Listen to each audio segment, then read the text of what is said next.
उम्र के हिसाब से सब कुछ अच्छा भी लगेला। क्या बुढ़ा गेल बना का? अब हम ही तो नहीं कहा नहीं तो भाई हमको फंसा रहे हैं। फंसिए खेसारी लाल यादव फंसने वाले हैं। फिर कल कंट्रोवर्सी कराएंगे। अरे नहीं तो 16 साल के नहीं खन भाई हम मजा ले रहे हैं तो प्लीज इसको कंट्रोवर्सी ना करें। हम मजा ले रहे हैं कि मंच है, मजा सब लोग ले रहे हैं। तो यही बात से एगो सवाल बा। पहले मनोज भैया, रवि भैया, अब दिनेश भैया राजनीति में, तो का एक बात पवन भैया कि खेसारी भैया?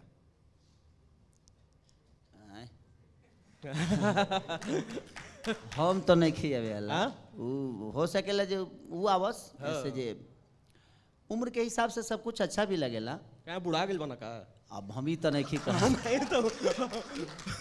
तो भाई हमको फंसा रहे हैं। फंसिए खेसारी लाल यादव फंसने वाले हैं। फिर कल कंट्रोवर्सी कराएंगे। अरे नहीं तो 16 साल के नहीं खन। हाँ सबका एक एज होता है। अब वो हीरो बनते हैं तो थोड़ा सा एज ग्रुप हो गया है। अब अच्छा। हीरोइन के साथ नाचते हैं तो थोड़ा सा वो अंकल टाइप का होता है सीजन। राजा जी लड़का नहीं खा भाई हम मजा ले रहे हैं तो प्लीज इसको कंट्रोवर्सी ना करें। हम मजा ले रहे हैं कि मंच है, मजा सब लोग ले रहे हैं। और हम ये उम्मीद करते हैं कि नए साल में आप सब लोग इकट्ठे नजर आए। नहीं देखिए हम आज भी इकट्ठा हैं। बिचा बिचा में हो जाता है। हमारे कहने का मतलब कि बताइए कौन पार्टी का, राहुल जी का कुछ होता है तो क्या मोदी जी नहीं जाते हैं?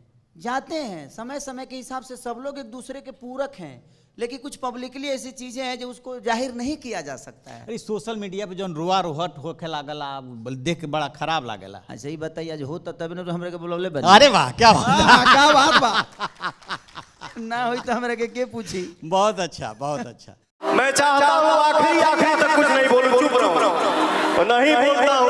हम देखा था कि मुंह जब ढेर सड़की हूँ तो यातना बोला कि फिर दिमाग में हैजा हो जाए ना। हमारा के केहू कहला कि हमारे एज हो गए आ वहां क्या सौरी घर में से निकलनी है।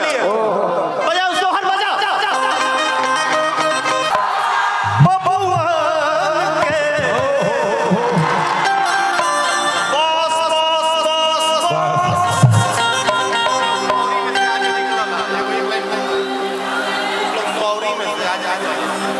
अच्छा इंडस्ट्री है, इतनी सी इंडस्ट्री है भैया, सब पता चलता है और कभी कभी आदमी देख सुन भी लेता है। सही बात है। हमारे इंडस्ट्री में कुछ ऐसे कलाकार हैं। लव यू सुन लो, बतिया सुन ले, बतिया सुनो भैया हो आप लोग सुनिए। हमारे इंडस्ट्री में कुछ ऐसे कलाकार हैं। बीकी साइड हो जाओ यार, देखने दो।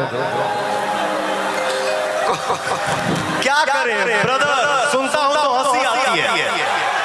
कुछ ऐसे कलाकार हैं जो आज सौरी में से निकल रहा। अरे तो काहे व्यास जी झमकावला से ना ओरिजिनल काम गावे के पड़ी। डालडा में घी डाल दे तो डलते रह घी ना खाए। एगो तो ऐसा सवालों करे वाला हो मिल बड़े नहीं बोलता हूँ। हम देखा था कि मुंह जब ढेर सड़की हूँ तो यातना बोला कि फिर दिमाग में हैजा हो जाए। मैं चाहता हूँ आखिरी तक कुछ नहीं बोलूं, चुप रहूं। लेकिन हमके लगा था कि चुप रहती है सना। सही बात है ना। हमारा के केहू कहला कि हमारे एज हो गए, हमारे एज हो गए आ वहां क्या सौरी घर में से निकलनी है। तो वही नाम पे सोहर गा दिया क्या? सोहर बजाओ हो रहा